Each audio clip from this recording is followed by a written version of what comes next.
Assalamualaikum warahmatullahi wabarakatuh. Selamat pagi semuanya. Hari ini kita masih melanjutkan sedikit ya, ini tentang permutasi nanti sebelum kita masuk ke subgrup. Jadi ada beberapa konsep dalam grup permutasi yang perlu kita pelajari. Kemarin kita terakhir sudah sampai ini, mencari inverse gitu ya, dari suatu permutasi di dalam grup permutasi gitu ya. Nah, sudah saya jelaskan kemarin, jika kita punya alfa seperti ini, maka inverse ya tinggal kebalikannya saja ini gitu. Kemudian kemarin saya minta untuk melist gitu ya, grup S3 seperti ini, melist grup S3. Nah, saya nggak tahu kemarin nggak ada satupun yang mengirimkan jawabannya di WhatsApp ya. Saya minta kemarin untuk coba Anda jawabannya seperti apa, tapi nggak ada ya, siapa? Mungkin belum sempat. Jadi kemarin saya minta untuk melist ada di S3 itu ada 6 anggota seperti ini. Di alfa 0, kalau kemarin silahkan mau dikasih nama apa. Kalau kemarin saya menganjurkan alfa 1 sampai alfa 6. Kalau sini alfa 0, alfa 1, alfa 2, beta 1, beta 2, beta 3, ini nggak ada masalah. Nah, nanti setelah kita melist elemen-elemennya seperti ini, kita buat tabel Cayley-nya gitu ya. Tabel Cayley seperti ini.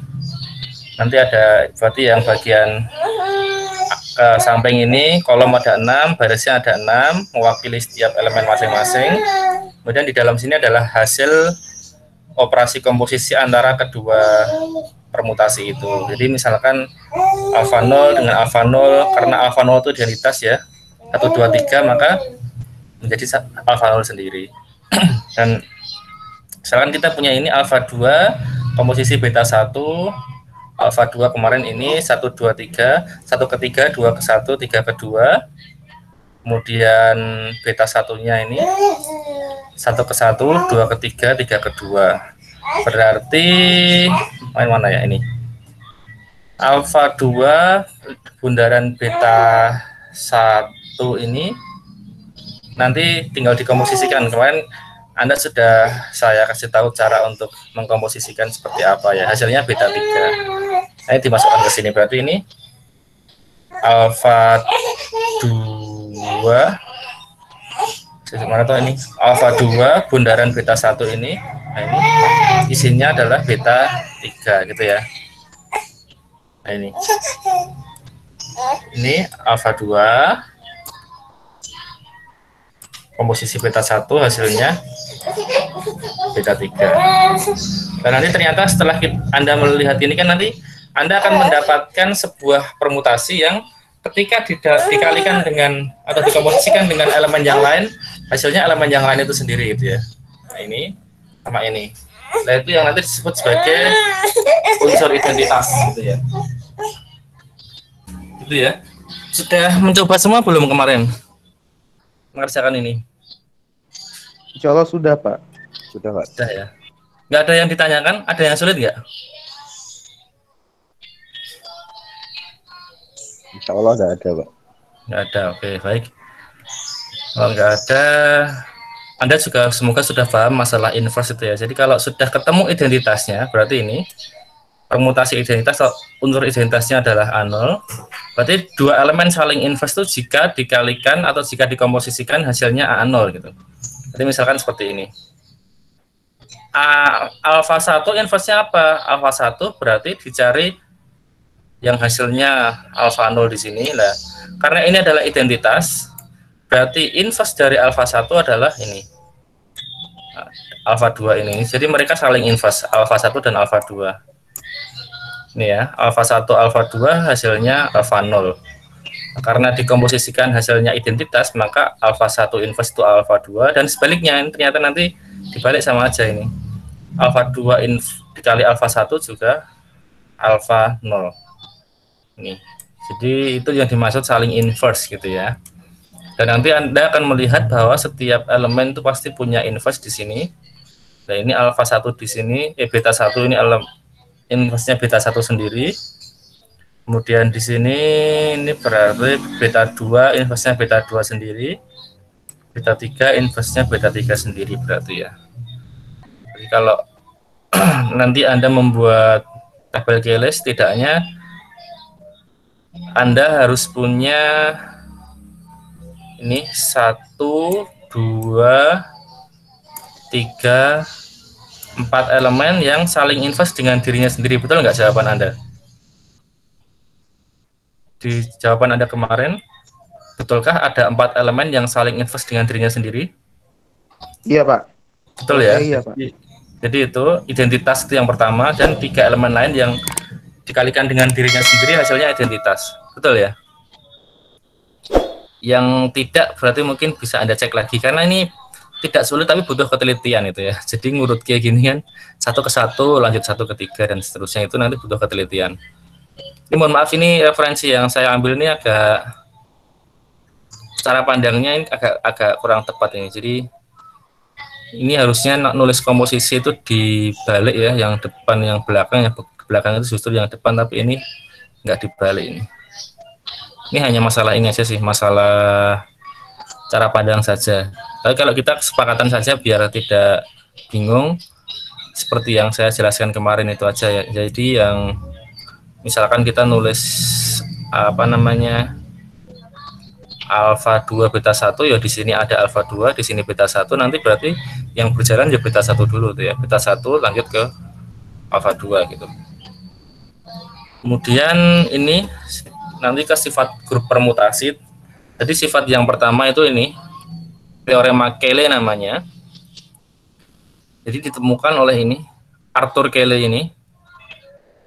Jadi setiap grup G adalah isomorfik dengan suatu grup permutasi.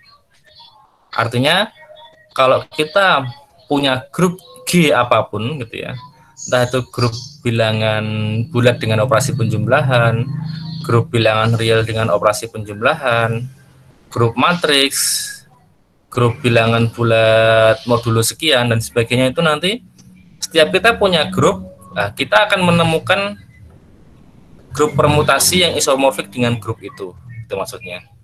Jadi kita selalu bisa menemukan grup permutasi yang isomorfik dengan grup itu ya, tinggal nanti dicari aja yang anggotanya sama gitu ya.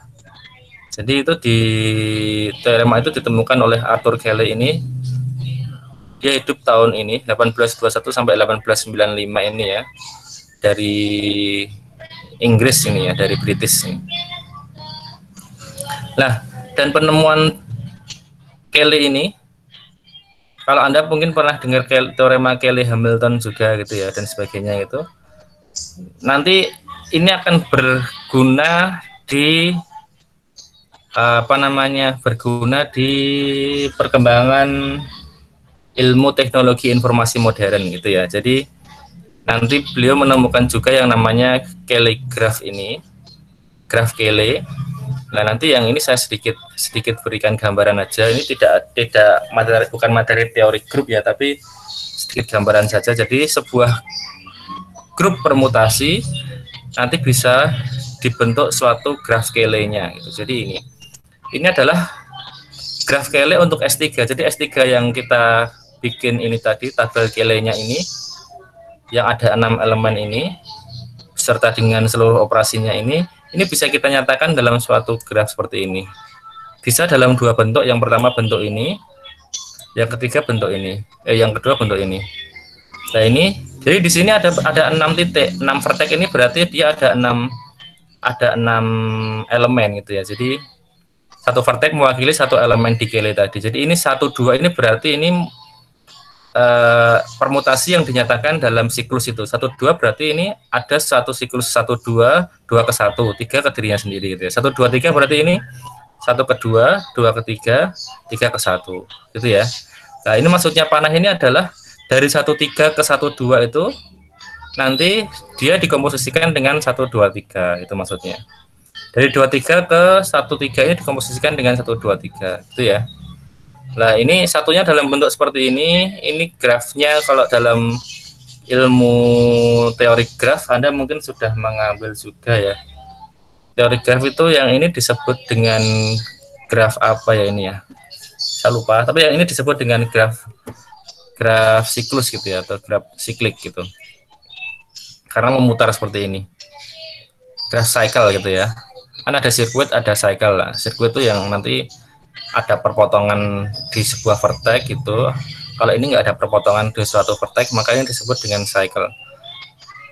Lah, teman di sini grafnya adalah graf berarah, directed graph. Kalau yang Anda pelajari di teori graf mungkin graf sederhana ya. Simpel graf itu tidak ada arahnya. Di sini ada arahnya. Nah, nanti kenapa ini bisa dinyatakan dalam dua gambar? Karena yang pertama, graf S3 itu dianggap dibangun oleh ini, digenerate oleh elemen 1, 2 dan 1, 2, 3. Jadi kalau Anda lihat di sini ini, setiap elemen itu nanti ke elemen lain terus dikalikan dengan 1, 2 atau 1, 2, 3. Ini ke sini dikalikan 1, 2, 3, ini ke sini dikalikan 1, 2, 3, ini juga 1, 2, 3, ini ke sini dikalikan 1, 2, ini ke sini dikalikan 1, 2. Jadi satu elemen ke elemen lain hanya dikalikan dengan dua elemen ini aja.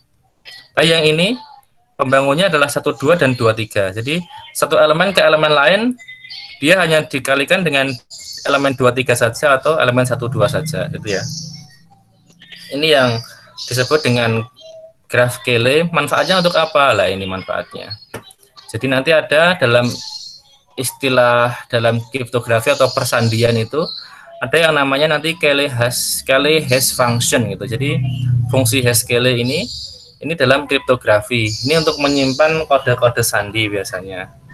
Jadi kenapa kode sandi itu nanti bisa pas sekali gitu ya, karena nanti setelah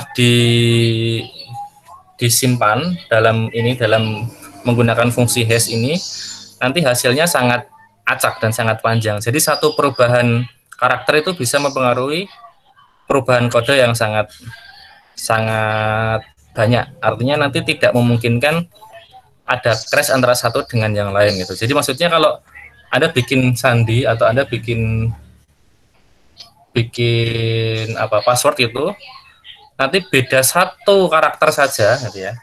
Itu meskipun mirip-mirip sekali tetap tidak bisa tetap tidak dianggap sama lah, kira-kira seperti itu ya. Dan nanti juga ini kemarin digunakan untuk mendeteksi terjadinya kesalahan dalam kitab suci misalkan gitu. Jadi supaya kitab suci itu tidak disalahkan gitu, tidak dipalsukan.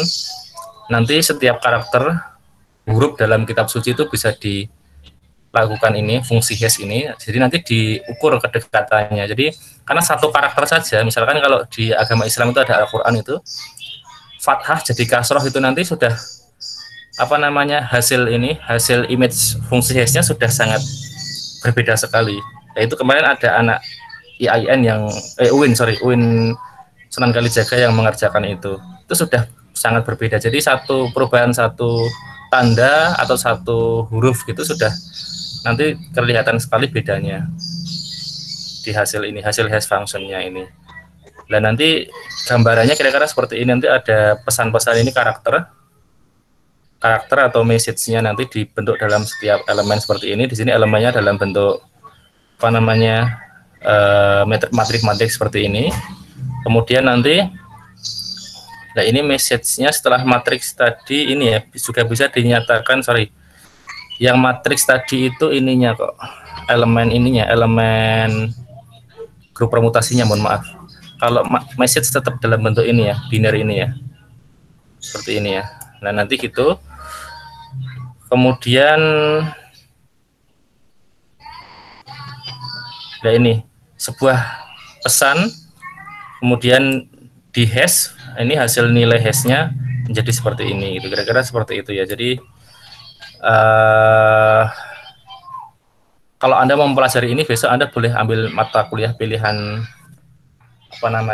yang Pak Putranto itu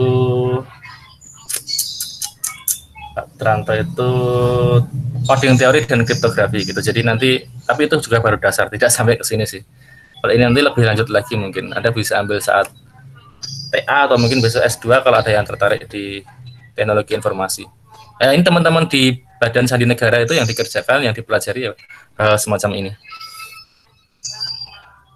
Nah, sekarang kita akan melanjutkan sedikit ini beberapa sifat dalam grup permutasi. Ini yang pertama adalah dua buah elemen disebut saling konjugate itu ya. Nah, konjugate ini disebut alfa dan beta disebut saling konjugate jika apa? Jika terdapat gamma elemen Sn juga. Sn, ingat Sn kemarin grup permutasi.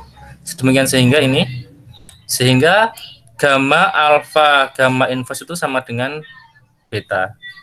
Jadi ini yang disebut saling konjugate adalah alfa dan betanya ini. Jadi kalau kita bisa menemukan suatu permutasi lain, suatu elemen lain di grup Sn itu, sehingga kalau kita kalikan dengan seperti ini, gamma alfa gamma inverse sama dengan beta, maka alfa dan betanya disebut saling konjugate, gitu ya. Ini sebenarnya istilah konjugate ini tidak hanya berlaku di grup permutasi sih. Ini di grup apapun juga yang disebut elemen saling konjugate itu seperti ini. Tapi karena saya menemukan definisi ini di bab tentang grup permutasi, saya sampaikan di awal ini sekalian. Kemudian yang berikutnya ini teorema 3115 ini adalah menyatakan bahwa kalau kita punya suatu cycle gitu ya, ingat cycle kemarin ditulis dalam bentuk seperti ini. Cycle atau siklus di grup permutasi dinyatakan dalam ini ya, angka gitu ya. Nah, nanti untuk setiap alfa di dalam Sn itu, nah nanti cycle itu pasti akan ini apa namanya ya, punya elemen konjugate-nya gitu ya. Jadi ini karena tadi ya ini alfa inverse itu. Jadi untuk setiap pi yang cycle tadi kita akan punya ini alfa inverse ini, sehingga pi-nya kan konjugate dengan elemen ini. Gitu kira-kira. Ini adalah apa namanya menginduk dari definisi 3114 tadi. Itu tentang masalah konjugate. Kemudian tentang disjoin. Nah, disjoin itu istilahnya adalah saling asing. Saling asing itu gambarnya seperti apa sih?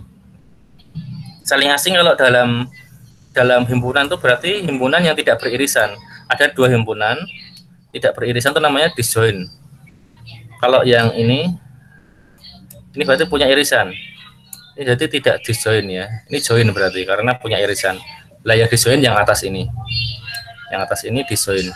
Nah, cuman kalau untuk elemen bagaimana definisinya? Ini kalau definisi disjoin yang untuk himpunan ya. Tapi kalau untuk elemen ini kalau kita punya permutasi P1 sampai Pk ini elemen Sn, maka P1, P2 sampai dengan Pk ini disebut disjoin jika untuk semua ini, untuk semua I, berarti untuk semua P tadi itu, dan untuk semua A elemen IN ini akan berlaku PJA harus sama dengan A. Ya, untuk setiap J yang tidak sama dengan I. Jadi kalau ini, ada ini juga. Jika PIA itu tidak sama dengan A, maka PJA harus sama dengan A. Untuk semua J yang tidak sama dengan I. Oh, ini maksudnya apa namanya? Pemetaannya itu harus berbeda semua gitu. Jadi contohnya gini, contohnya kalau kita lihat di S3 ini. Berarti ini yang disjoin yang mana? Yang disjoin adalah ketika pemetaannya itu benar-benar berbeda, tidak ada yang sama. Contohnya ini. Alfa 0 dan alfa 1 ini. Kenapa? Karena ini yang alfa 0 1 ke 1, 2 ke 2, 3 ke 3. Sedangkan alfa 1 ini 1 ke 2. Jadi 1 ke 2 berbeda dengan petanya 1 di sini. Ini 2 ke 3, 2 ke 3 berbeda dengan petanya 2 di sini. 3 ke 1 berbeda dengan petanya 3 di sini. Gitu ya. Jadi alfa 0 dan alfa 1 disjoin. Lah terus yang tidak disjoin yang mana? Yang tidak disjoin contohnya yang alfa 0 dengan beta 1.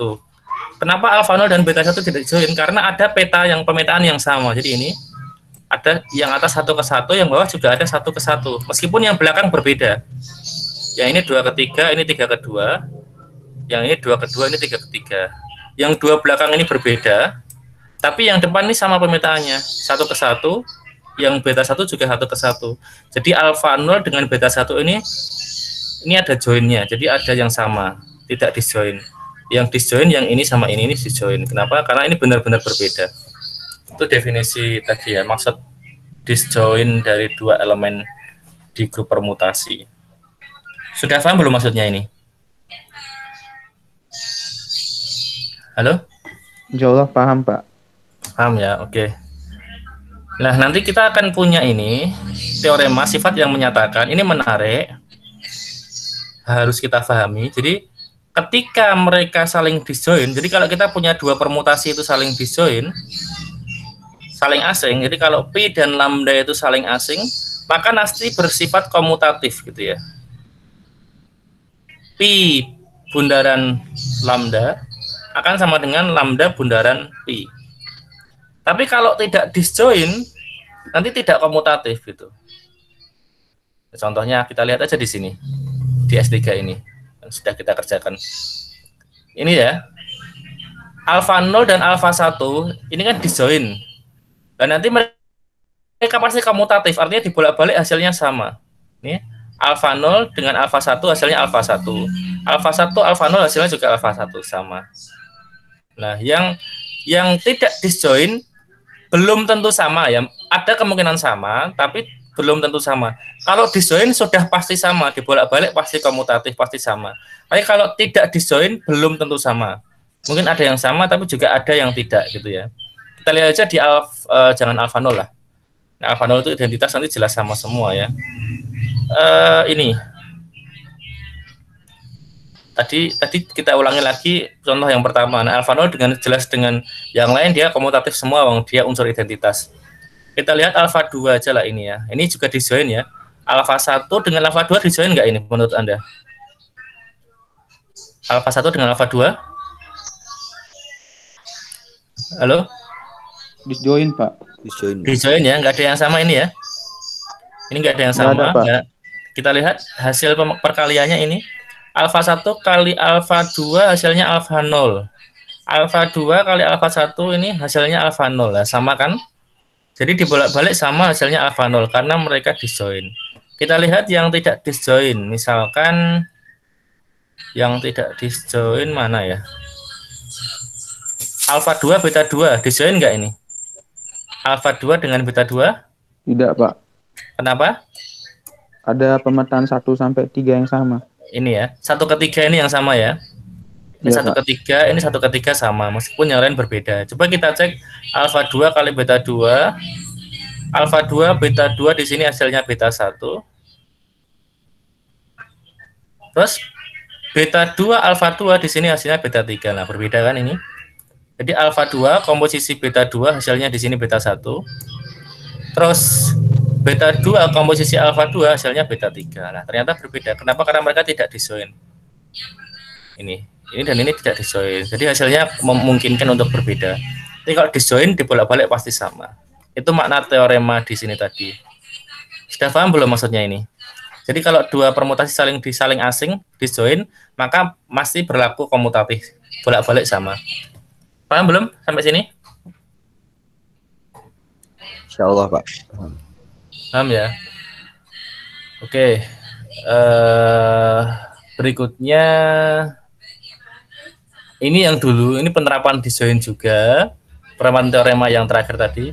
Dulu kita sempat ini ya, sempat mengerjakan ini kan, yang dulu itu alfa merupakan komposisi dari 3 cycle itu, cycle 1, 3, 6, 4, 27 dan 58 gitu ya. Nah, ternyata ini disjoin, jadi 1, 3, 6, 4, terus 27, terus ini 58. Apa namanya? 1, 3, 6, 4, 27, 58 ya.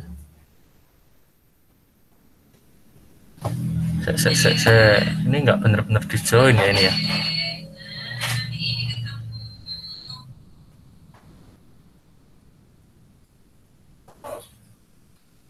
Oh, di sini disjoin cycle juga berlaku sih. selain disjoint elemen tadi, pemetaan elemen juga disjoint cycle di sini. Jadi disjoint cycle tuh ini. Di dalam cycle itu tidak ada unsur yang sama, ini contohnya. 1, 3, 6, 4 ini kan 1 ke 3, 3 ke 6, 6, 4 ke 1. Nah ini 27, ini 2 ke 7, 7 ke 1, 7 ke 2, 5, 8. Ini artinya di 3 cycle ini tidak ada bilangan yang sama ya ini ya. Ini juga disjoint. Jadi ini kalau kita bolak-balik perkaliannya juga nanti hasilnya sama. Kalau dulu kan kita mulai dari sini, 1 di sini, kedua di sini, dilanjutkan ke sini, terus lanjut 3 ke sini ya dulu kita ya. Ini yang contoh yang dulu itu loh. Contoh yang ini. Nah, ini ya. Dulu kita mengerjakan dari arah belakang komposisinya. Dan nanti kita balik coba dari sini, terus 2 ke sini dulu, baru 3 ke sini, hasilnya ternyata sama. Jadi ini 1 ke 3, lanjut 3 ke 3, lanjut 3 ke 3, berarti 1, 3. 2 ke 2, lanjut 2 ke 7, lanjut 7 ke 7, berarti ini 27. Ini 3 ke 6, lanjut di sini 6 ke 6, ini 6 ke 6, berarti 36. Ini 4 ke 1, 1 ke 1, ini 1 ke 1, 4 1, dan seterusnya. Terakhir ini 8 ke 8, 8 ke 8 lagi, 8 ke 5, jadi hasilnya 85. Jadi ini yang dulu yang kita kerjakan dari belakang itu, dengan kita kerjakan dari depan, hasilnya sama ya, karena ini tadi.